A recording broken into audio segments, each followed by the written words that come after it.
Hi, welcome to Subhan GK world. Today topic వచ్చేసి పాండిచ్చేరి.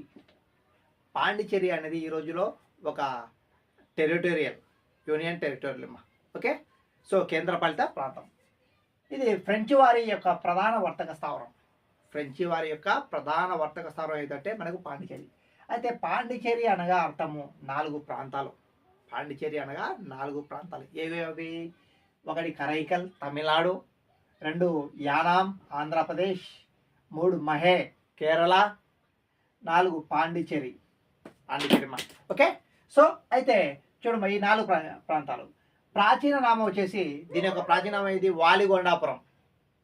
పాండిచ్చేరి యొక్క ప్రాచీనామం వాలిగొండాపురం. చాలాసార్లు అడుగుతున్నాను క్వశ్చన్. ఓకే, నెక్స్ట్ అయితే 1672లో ఫ్రాంకోయిస్ మార్టిన్ ఫ్రెంచ్ గవర్నర్గా వచ్చి ఆర్కాట్ నవాబు అయిన షేర్ఖాన్ లోడి నుండి ఈ వాలిగొండాపురం అనే గ్రామాన్ని పొందాడు. ఎవరు? ఫ్రాంకోయిస్ మార్టిన్ ఫ్రెంచ్ గవర్నర్గా వచ్చి 1672లో ఏం పొందాడు? వాలిగొండాపురం అనే గ్రామాన్ని పొందాడు. తర్వాత ఈయన 1674 దీన్ని పాండిచ్చేరి అనే పట్టణంగా మార్చాడు.